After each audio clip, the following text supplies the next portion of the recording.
नमस्कार, आप देख रहे हैं डीडी न्यूज। मैं हूं आंचल कुराटी। आगे बढ़ने से पहले एक नजर सुर्खियों की तरफ। साइपर यात्रा के दूसरे दिन प्रधानमंत्री नरेंद्र मोदी और साइप्रस के राष्ट्रपति के बीच हुई द्विपक्षीय वार्ता। रक्षा सहयोग बढ़ाने पर सहमत हुए दोनों देश। प्रधानमंत्री ने कहा, भारत साइप्रस मिलकर बनाएंगे अगले 5 साल का रोड मैप।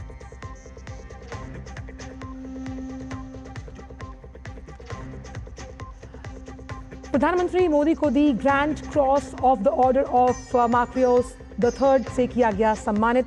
प्रधानमंत्री ने 140 करोड़ भारतीयों को यह सम्मान किया समर्पित। साइप्रस के राष्ट्रपति को दिया भारत आने का निमंत्रण।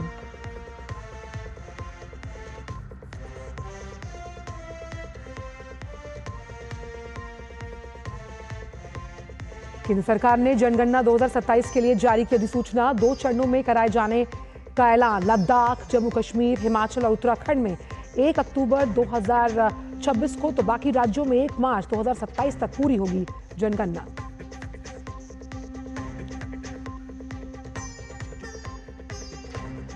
महंगाई के मोर्चे पर अच्छी खबर। मई में 14 महीनों पर किए ताबड़तोड़ हमले, 8 की मौत। इजरायल ने भी दिया हमले का जवाब।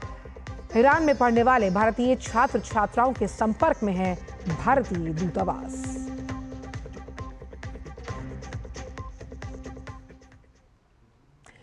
आइए जानते हैं सभी खबरों को विस्तार के साथ। प्रधानमंत्री नरेंद्र मोदी और साइप्रस के राष्ट्रपति की मौजूदगी में दोनों देशों के बीच प्रतिनिधिमंडल स्तर की बातचीत हुई।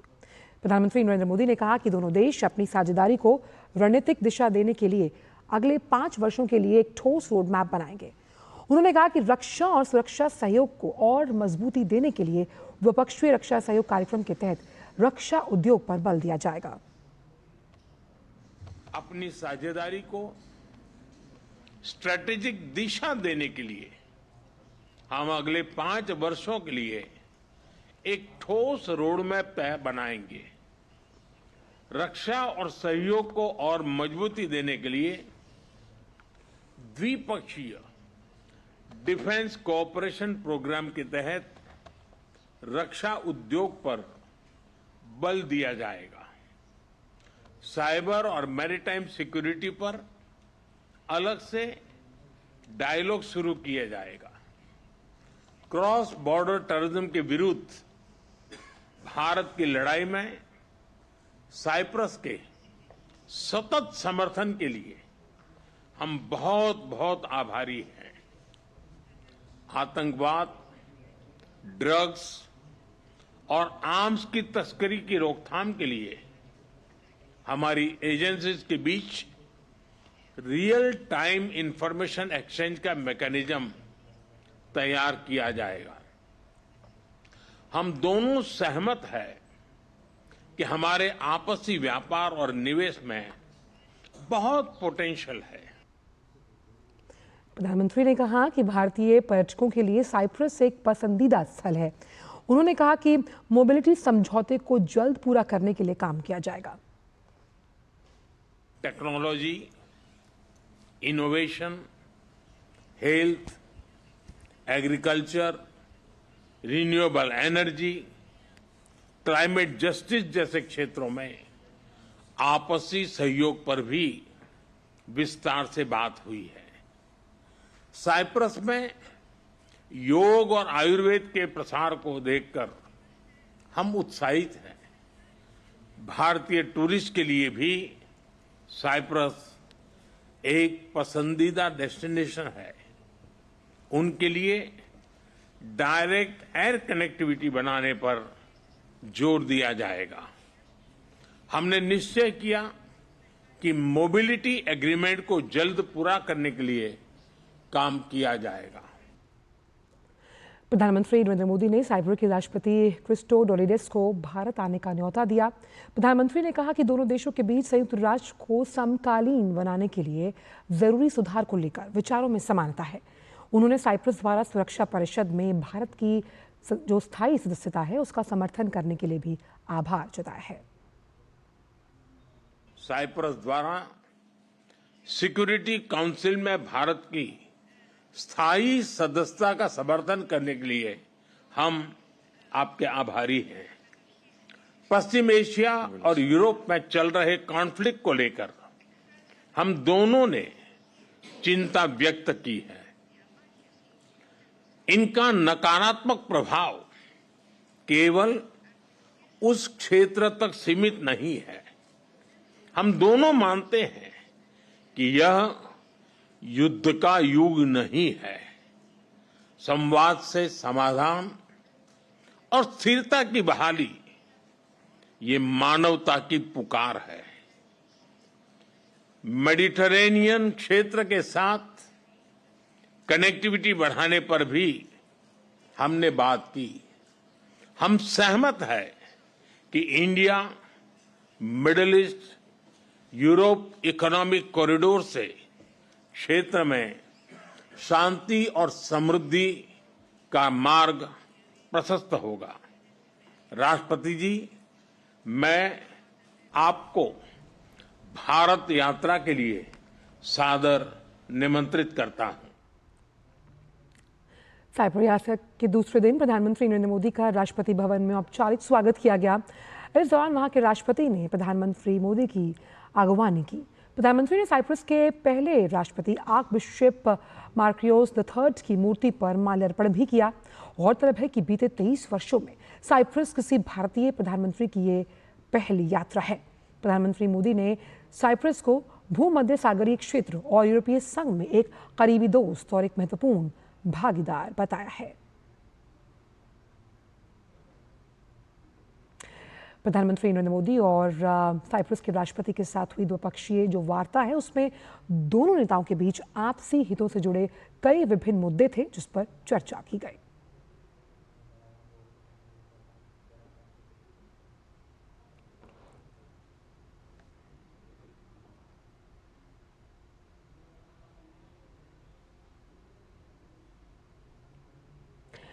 साइप्रस यात्रा के दौरान प्रधानमंत्री ने निकोसिया के ऐतिहासिक केंद्र का दौरा किया और इस दौरान वहां के राष्ट्रपति भी मौजूद रहे।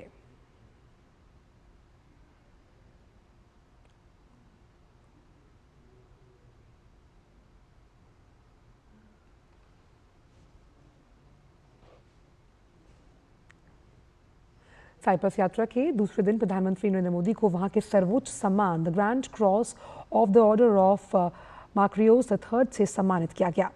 उन्हें ये सम्मान वहां के राष्ट्रपति निकोस क्रिस्टोडोलिडिस ने प्रदान किया है। प्रधानमंत्री मोदी ने इस सम्मान को 140 करोड़ भारतीयों को समर्पित किया और कहा कि वो इस सम्मान को भारत और साइप्रस के संबंधों के प्रति एक जिम्मेदारी के रूप में इसके महत्व को समझते हैं। उन्होंने विश्वास व्यक्त किया कि दोनों देशों की सक्रिय साझेदारी आने वाले समय में और भी नई ऊंचाइयों को छुएगी। गौरतलब है कि प्रधानमंत्री का ये 23वां अंतर्राष्ट्रीय सम्मान है। उन्हें इससे पहले भी विदेशी दौरों पर वहां के सर्वोच्च नागरिक सम्मान से नवाजा जा चुका है। प्रधानमंत्री नरेंद्र मोदी की साइप्रस यात्रा के दौरान उनके व्यक्तिगत करिश्मे से देश के साथ कई महत्वपूर्ण आयाम जुड़े। उनकी कार्यशैली की मुरीद पूरी वैश्विक बिरादरी पीएम मोदी का हमेशा सम्मान करती है, जिसकी एक बानगी साइप्रस में भी तब देखने को मिली जब उन्हें राष्ट्रपति भवन में राष्ट्रपति निकोस क्रिस्टोडोलिडिस ने the grand cross of the order of Makarios III से सम्मानित किया। ये साइप्रस का सर्वोच्च सम्मान है। यह सम्मान केवल मेरा, नरेंद्र मोदी का सम्मान नहीं है, ये 140 करोड़ भारतवासियों का सम्मान है। उनके सामर्थ्य और आकांक्षाओं का ये सम्मान है। ये हमारे देश के सांस्कृतिक भाईचारे और वसुधैव कुटुंबकम की विचारधारा का सम्मान है। मैं ये अवार्ड भारत और साइप्रस के मैत्रीपूर्ण संबंधों को,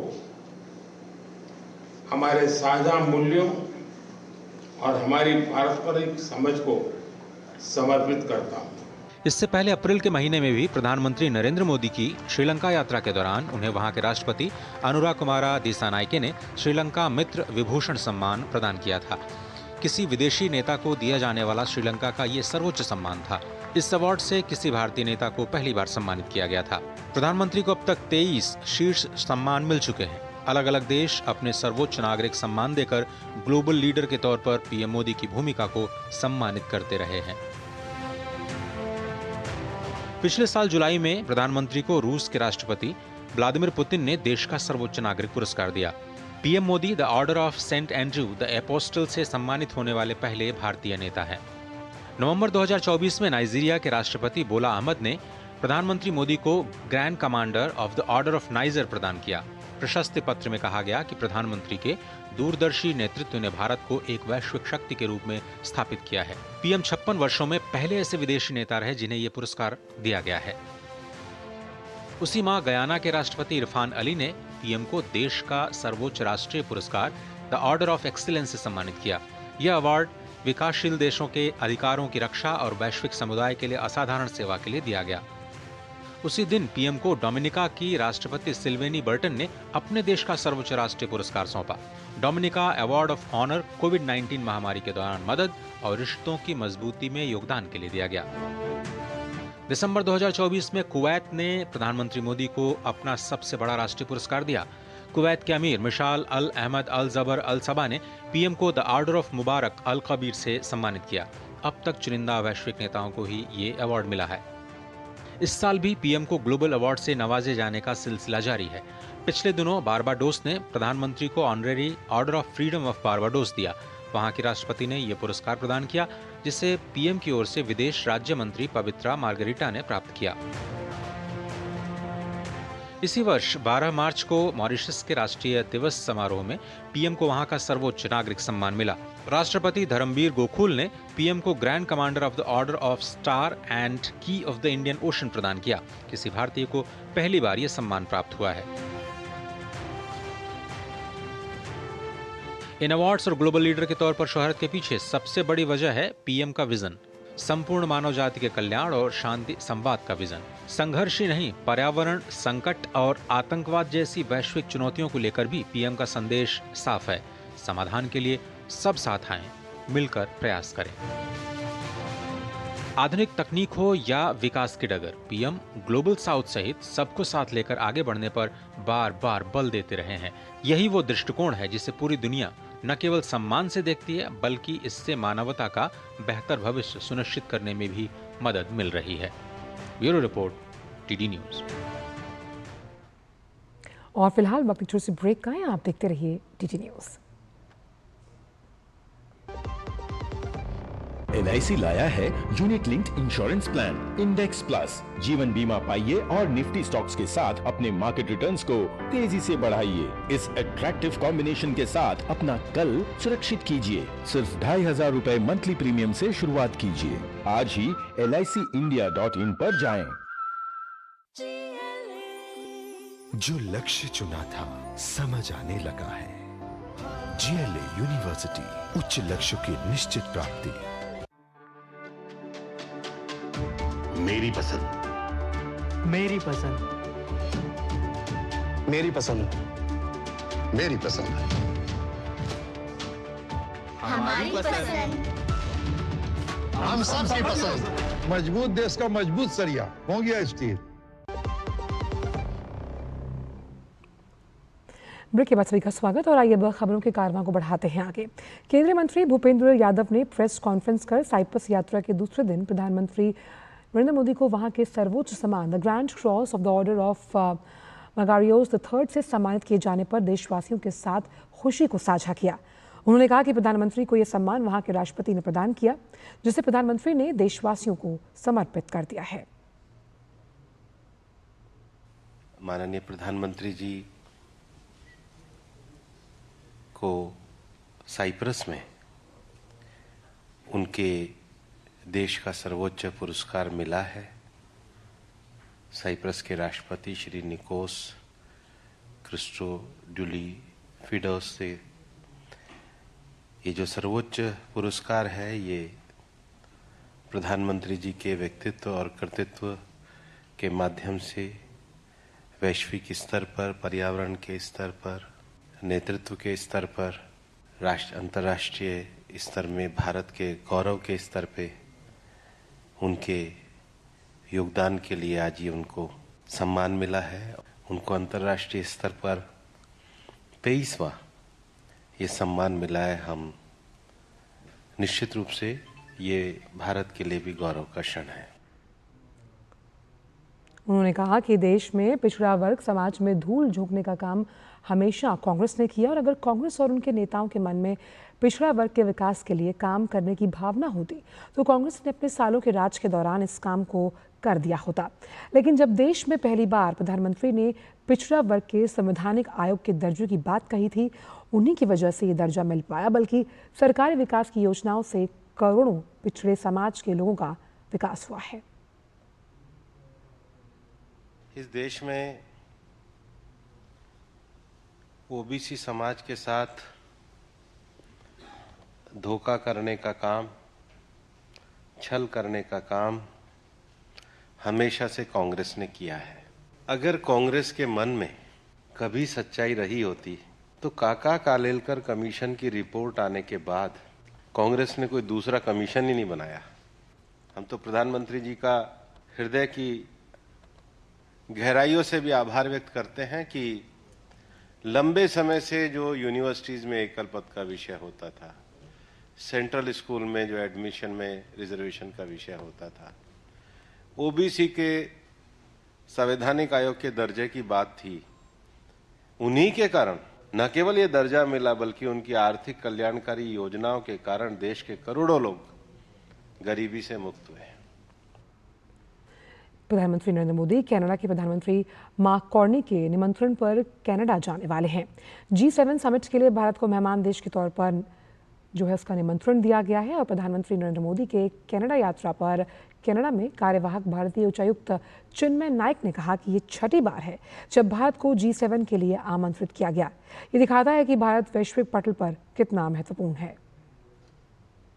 Honorable Prime Minister of India has been invited to attend the G7 2025 summit as an outreach guest country by the Right Honorable Prime Minister of Canada, Mr. Mark Carney.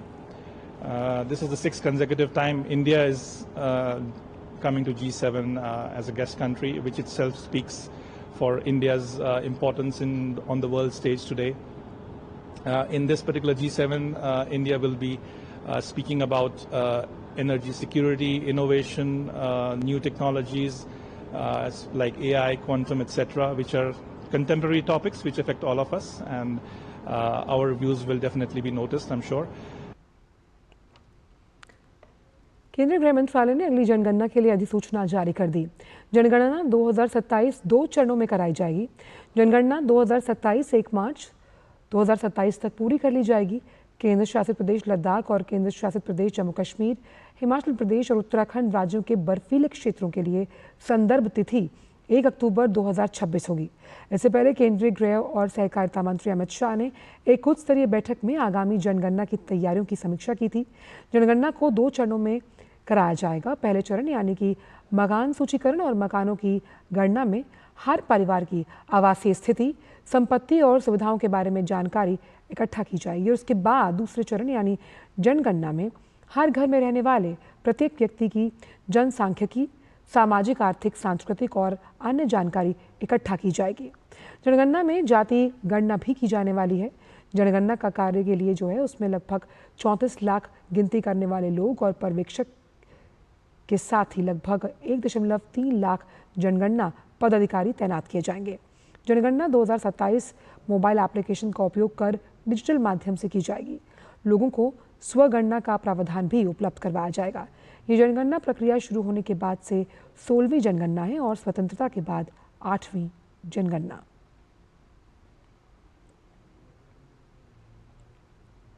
केंद्रीय गृह और सहकारिता मंत्री अमित शाह ने नई दिल्ली के विज्ञान भवन में राज्यों, संघ राज्य क्षेत्रों के राहत आयुक्तों, आपदा प्रबंधन सचिवों, नागरिक सुरक्षा, गृह रक्षकों और अग्निशमन सेवाओं के साथ साथ राज्य आपदा मोचन बल के वार्षिक सम्मेलन 2025 में शिरकत की।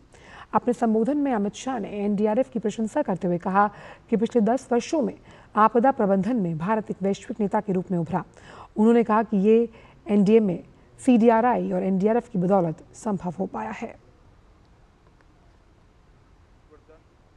और ग्लोबल वार्मिंग के कारण आज पूरा विश्व आपदाओं से चिंतित है, मगर हम सब के लिए आनंद का विषय है कि 10 साल के अंदर एनडीएमए, एनडीआरएफ और सीडीआरआई ये 3 संस्थाओं ने भारत को आपदा प्रबंधन के क्षेत्र में ग्लोबल लीडर बनाने के करीब ले जाकर खड़ा कर दिया है। और ये हम सब के लिए बड़ा आनंद का विषय। एनडीएमए ने नीति विषयक संरचना करना, शोध कार्य करना, अनेक प्रकार के अभ्यास के लेखों को लोगों तक पहुंचाना, कई एप्स बनाना और ओवरऑल कोऑर्डिनेशन नीति विषयक विषयों का एनडीएमए ने बहुत अच्छा किया है। केंद्रीय गृह और सहकारिता मंत्री अमित शाह ने कहा कि एनडीआरएफ ने पिछले कई वर्षों में पूरे देश में काफी ख्याति अर्जित की है। और एनडीआरएफ की मैं बात करता हूं तब मेरे ही विभाग के तहत काम करने वाला संगठन है, मगर मैं बेझिझक होकर कह सकता हूं कि पूरे देश में एनडीआरएफ ने अपनी एक छवि बनाई है, ख्याति भी अर्जित की है और सम्मान भी प्राप्त किया है। और एनडीआरएफ के संरचना में एसडीआरएफ का भी बहुत बड़ा रोल रहा है। एसडीआरएफ के जवानों को एनडीआरएफ के तर्ज पर ट्रेन करने के लिए भी एनडीआरएफ ने बहुत बड़ा काम किया है। केंद्रीय मंत्री शिवराज सिंह चौहान ने आरजेडी अध्यक्ष लालू प्रसाद यादव पर तीखा हमला बोला। उन्होंने आरोप लगाया कि लालू यादव सिर्फ पिछड़ों के विकास और अधिकारों को लेकर पाखंड करते हैं। शिवराज सिंह चौहान ने कहा कि जो लोग भारत रत्न बाबा साहब अम्बेडकर का अपमान करते हैं वो पिछड़े वर्गों के हितैषी नहीं हो सकते। लालू यादव जी, आपको क्या हो गया है? पिछड़ों की बात केवल पाखंड और दिखावा है। जिन्होंने भारत को संविधान दिया जिसमें आरक्षण का प्रावधान किया गया, ऐसे भारत रत्न डॉक्टर बाबा साहब अम्बेडकर का आप अपमान करते हो। जो अपमान उनकी तस्वीर का किया गया है, ये असली इरादे लालू यादव जी और आरजेडी के जाहिर करता है। हाथी के दांत खाने के और दिखाने के और। लालू जी और आरजेडी को ना तो बिहार का भी माफ करेगा, ना देश का भी माफ करेगा। अहमदाबाद एयर इंडिया विमान दुर्घटना में पूर्व मुख्यमंत्री विजय रूपाणी का निधन हो गया था। सोमवार सुबह उनके पार्थिव शरीर को परिजनों को सौंपा गया, जो हवाई मार्ग से राजकोट पहुंचा। अंतिम दर्शन के लिए उनका पार्थिव शरीर उनके निवास स्थान पर रखा जाएगा। विजय रूपाणी की अंतिम यात्रा राजकोट के मार्गों पर निकलेगी। उसके बाद शाम पूरे राजकीय सम्मान के साथ उनका अंतिम संस्कार किया जाएगा।